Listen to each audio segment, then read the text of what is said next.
Hello, everyone, and welcome to another episode of the Wise Decision Maker Show, where we help you make the wisest and most profitable decisions. My name is Dr. Gleb Tsipursky. I'm the CEO of Disaster Avoidance Experts, the future of work consultancy that sponsors the Wise Decision Maker Show. Today with me is Kayla Lebovits, the CEO and founder of Bundled Benefits. We'll talk about bundled benefits later, but first, I want to ask you, Kayla, you've worked with a number of clients around remote work, around supporting well-being. Tell me what you're seeing from your clients regarding the future of remote work. Where is that going from your perspective? Yes, we're seeing a lot of changes that companies are starting to work on now to fuel like their 5-year workplace reimagined plans. Hmm. And I think it kind of boils down to a few different things. I think there's obviously changes in how people are working. There's no more like the 9 to 5 that everyone works. You're finding people are working the schedules that work for them as long as they can be in the meetings they need to be in and get their work done, be productive. It's based less on FaceTime and more on, are you getting the work done? Are you collaborating with your peers? Are you being involved in what you need to be involved in? So definitely seeing the changes in how people are working and it being more acceptable to go pick up your kids in the middle of the day or take care of something personal or well-being during the day. Again, it's more results driven. Are you able to be productive and perform? Then people are caring less about, being sitting in your desk at home in 9 to 5. So that's the first thing that our clients are seeing, and they're adjusting and understanding that employees do need flexibility in order to be happier at work. And if they're happier, they're more likely to perform better. So that's the first change we're seeing, is more acceptance around it's okay to work different hours. The second is we're hearing a lot of them talking about how the CHRO at companies is becoming more and more vital to the success of a company. We speak to clients all the time and they say it's crucial for CHROs to work with the C-suite to drive the change needed at the company. If CHROs aren't part of the executive suite, if they're not being included in future strategies of the company, that's a bad sign, because again, the future of work is so much about the future of people, and you need to have those CHROs who have the experience, who have the skill set to think about the people part of the equation. And there's one of our clients had a great line where they said, if a CHRO isn't being considered as a potential successor to the CEO, that's a problem. And that really resonated with me, because CHROs, because of the pandemic, because of the future of work, they really rise to the top. And their skill sets, their strategies, their mindset, and their ideas matter. They always mattered, but now they matter even more. So I think you're seeing a lot of changes about how the HR teams are thought of at companies. And the last thing I'll just say is I think that as people think about the future of work and about well-being and professional development and all the things that help employees perform, feel connected, and be productive, I think you're seeing a lot of clients, as they think about the benefits that provide to come to their employees, how can they provide more curated choice? There's not a one size fits all. You can't just give everyone like a mental therapy app or a meditation app and say you solved the well-being burnout problem at your company. You need to give lots of solutions, because there's so many generations in the workforce, and how can you cater to those different generations?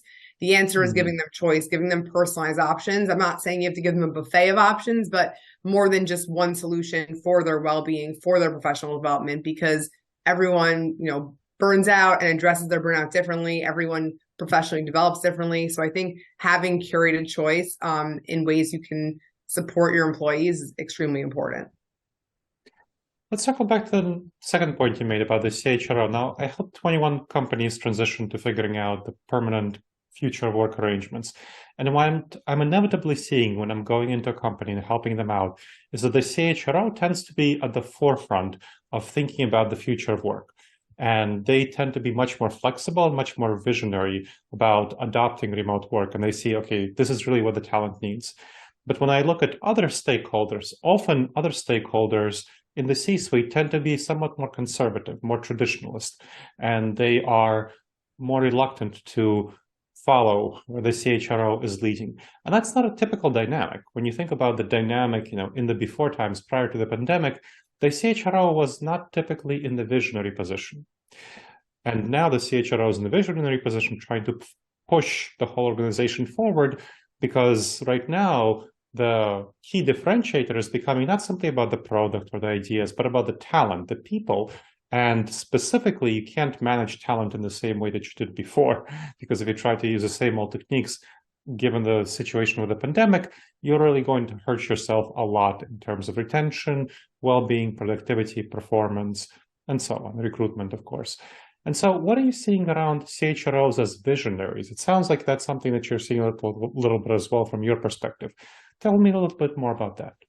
I think it depends. Right now, we're seeing definitely it's different depending on the industry. We're seeing certain verticals that seem to be a little bit more progressive in thinking about CHROs as visionaries that need to be part of the future strategy. So in clients that are more like the biotech or high tech growth space, like they're ahead. They understand this. They witnessed the need for it during the pandemic. They're seeing it in remote work, how important talent is and retaining talent. It's more expensive to get new talent than retain your current talent. And so Sure. I'm almost seeing this bifurcation between industries that are more progressive and industries that might be a bit behind but are trying to catch up. So industries like manufacturing or even business services, they're slower to adapt to the new remote work. That's not to say that they can't get there. But I think they're just a little bit more, they're just slower to get there in terms of understanding how important HR is. I think a lot of people think the word HR should be like abolished because it's so, people have such backwards views and like such traditional views of what HR is. And that's why you've seen terms like people, the people team, or the employee engagement team, or employee experience. And I think that's part of an evolution of not thinking of HR as just like compliance and the people that fire people and they deal with all the administrative stuff. No, HR is dealing with all the people things. And there's the people aspect of companies is so multifaceted and so complicated. So I think just seeing those titles is kind of a way to see that HR is moving to the forefront. But again, I think depending on the industry, it will be a little slower for some. Like you said, there are some executives that are just a little bit caught in the past of what HR means. And then you have the total opposite side where they realize that without their CHRO, they will lose to their competitors. They need that CHRO's like mind and experience and people skills to help move the company forward. Yeah, it's interesting that you talk about industries. I do see some within industries, but I also see a lot of difference within each individual industry.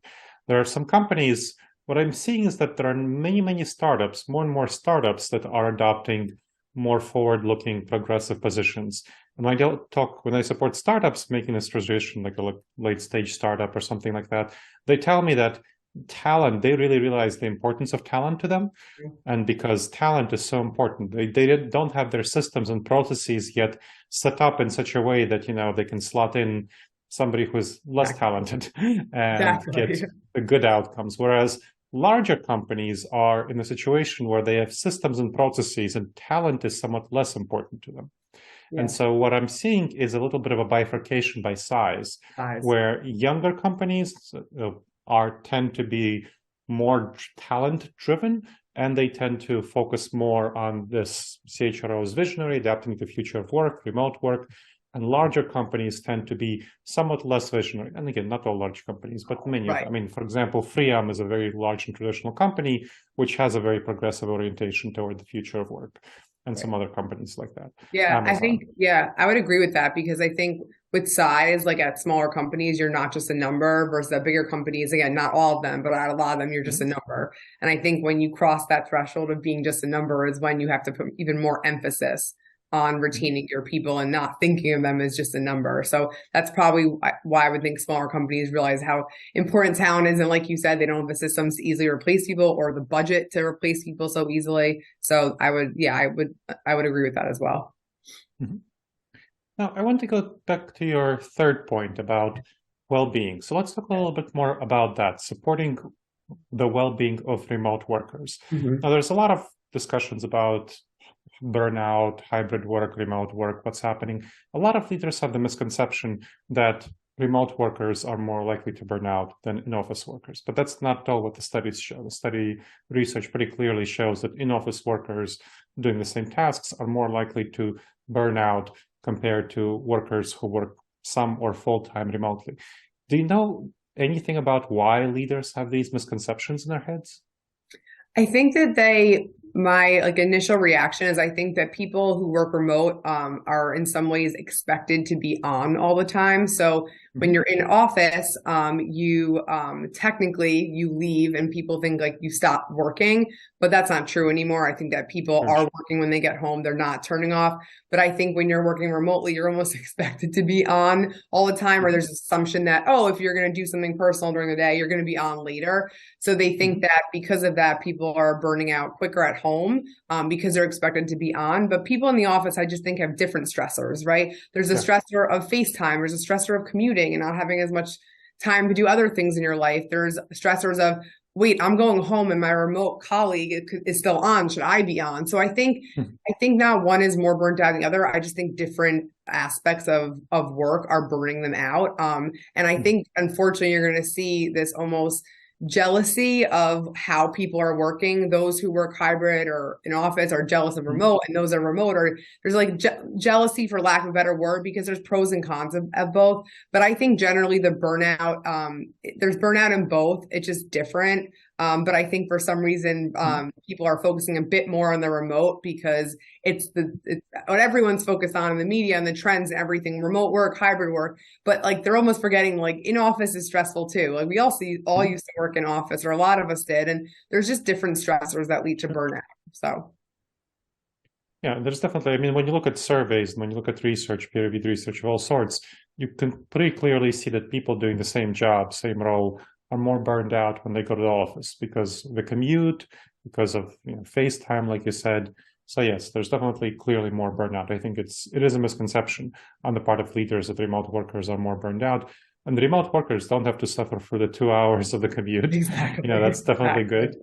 They don't have to suffer through putting on fancy clothes and Right, having a getting sad dressed. desk, right, sad desk lunch and so on, being on all Yeah, the time. and if Especially good anything, for in office employees, like if anything, you might be less productive because you're like seeing other colleagues and talking, and you almost have to make up for the work later on. So there's pros and cons of both. no, there's no question that remote workers are more productive on average. So there's, I think, ranging depending on the industry, it's 5 to 15%. People are more productive doing remote work because they don't have to do the commute. So you're Right. not wasting a lot of time. People are willing to do work some time on that, and they're less distracted. They have to much more focused work. Exactly. Now, despite the fact that remote workers are less burned out, have less problems, it's still important to support their well-being. So tell me a little bit about how you're finding that your clients are intervening to support the well-being of remote workers. Definitely. So they're doing a lot of listening. So they're not just doing like an employee survey once a year. A lot of them have like focus groups that meet quarterly. They're talking to their different ERGs. They're trying to get a more diverse perspective on well-being at their company and what people need. And what they're finding, again, like more generally, is that there's no like cookie cutter one size fits all approach. They have very different generations in the workforce who have very different needs. And so they're realizing that just offering like a gym membership or a meditation class or whatever it is, like that's not going to cut it. They have to offer opportunities and benefits that actually promote a range of total well-being. And they can't just implement something and then not look back. They have to constantly evaluate, are people using it? Is it impacting them the way we want? I think when you see companies just implement and then walk away is when you see things not really taken up as much. It's the clients that are really helping to promote it, understanding how employees are using it. Are they benefiting from it? Those employers that are more involved continually through the process are the ones that we're seeing well-being offerings more successful. And again, they don't have to be the same thing every year. They need to be updated and changed and adjusted.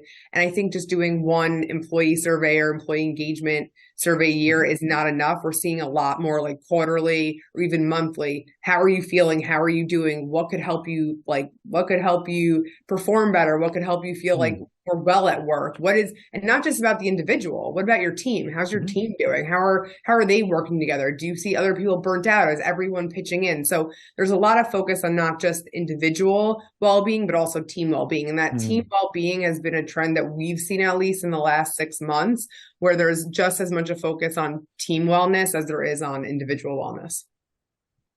Now, how do CHROs and others who actually care about employee well-being make the business case for it? So how do they come to the rest of the C-suite? how do they make the claim that, hey, this is actually important for us to care about? It's really hard, honestly. I don't think there's one right answer. I think we focus a lot on like retention and development. Like, is this benefit? We ask questions and surveys to then give back to employers. Like, how did this wellness experience or offering actually impact you? Like, what did it help reduce anxiety? Did it help reduce stress? Did this well-being, professional development is also considered well-being. Did this professional development offering, did it help you perform better at work? Did it help you feel better about the work you're doing? So I think it's really hard to measure ROI with things that seem a little bit more fluffy, but I think it's really asking deep questions about value and impact. And is this something that employees talk about when they talk about working at your company? Like, oh my gosh, my company offers this amazing well-being or professional development offering that's actually like, it's something I actually use like a few times a month or whatever it is. So I think the ROI is definitely difficult to prove like an actual hard number. But I think if you look at, are your employees talking about it? Are they expressing that they feel less burnout, less anxious, less stressed? Are they feeling they're developing professionally? If those offerings that you're offering and those benefits that you're offering are helping to contribute to that, I think that's like the best you're going to get, because it's very hard to measure getting a number for that ROI. Fair enough. Yeah. Now, tell us, the audience, a little bit about the nature of your expertise. What does Bundle Benefits do, and how do you support employee well-being? Sure. So Bundle is a employee well-being and professional development solution that's completely virtual, can be accessed anywhere by any employee, no matter where or how they work. We basically offer a very simple and customized solution for organizations to invest in their employees' overall well-being, whether that's, again, like wellness, professional development, even family support. And we're all about helping to increase employee productivity and development. So how we do this is we offer thousands of one-on-one and team sessions where you learn from experts on a live interactive video call. And you're basically, learning, practicing, getting real-time feedback. So nothing is pre-recorded, nothing's on demand. It's all live and interactive with experts. And our session topics span a lot of different categories. Excellent. Yeah. So how do you find that companies use your app to actually support their employees? Tell me about a use case. So they're using it, I would say, in two different ways. So some companies who may not have as big of a suite of benefits outside of health insurance are using us to fill a lot of different gaps. They're using us to fill overall well-being for individuals and teams, professional development, because on-the-job learning is not there as much as it used to because of remote and hybrid work, and then family support to support working caregivers. So they're using us to fill a lot of different gaps that they're experiencing. And then some clients are coming to us and saying, I have a well-being issue. Like, my employees they're like about to quit, they're burnt out, they're stressed, they're anxious. We need a solution that gives them choice. Like us having yoga once a month or us giving them, calmer headspace, like it's not cutting it. We're not seeing the usage we want. So how can we provide something that allows them more personalized options? So that's where we're seeing some that are coming for like a full suite of, I have all these issues, can you help me fill the gaps there? Or some that have a very particular issue and they just want their employees to use us for a certain purpose. So we're seeing those two different types of clients right now. Now, when you're thinking about how you support remote workers, how is the difference in how you support remote workers versus those who are hybrid, coming in occasionally, those who are full-time in the office? What do you find in terms of the actual workers, the employees that you support? Yeah, it's interesting. We see employees that are remote versus like hybrid in office taking different sessions depending on where they are. So we see a lot of professional development done by remote workers, because when you're in the office, you might be in open workspace and you might not feel comfortable talking to someone about like how you want to communicate better or how you want to learn to lead better. So we see a lot of the professional development sessions being taken remotely because there's just this level of comfort. Unless you have an office or just a private space, that's when we tend to see those sessions taken more remotely. In terms of well-being, it's mixed. We see it used by all different types. But I'd say having the privacy is definitely a big factor. Companies that are more in office are doing more more team sessions. So they're doing well-being and professional development as a team together versus you're seeing more of the remote employees probably do more one-on-one sessions, again, because of that privacy reason. So it's really the split between doing it with your team and doing it individually and based on like the level of privacy that you want during the session. Excellent. Yeah. Now, is there anything else that I haven't asked that you would like to share with our audience about well-being in the future of work, about bundle benefits, that before we close up?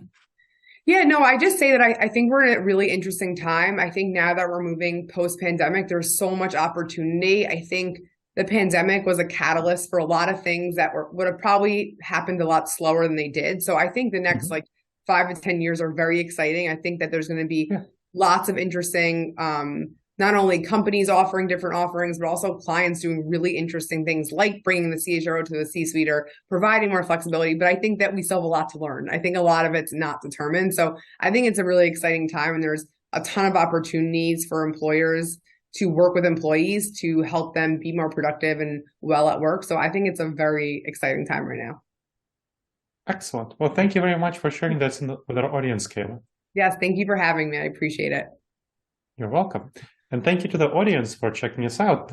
We always appreciate you listening and watching the Wise Decision Maker Show. Please make sure you subscribe to it wherever you check this out and leave a review. We'd love to hear what you think. It helps us make the show better and it helps other people discover the show. And please recommend us to your family and friends as well. I look forward to seeing you in the next episode of the Wise Decision Maker Show.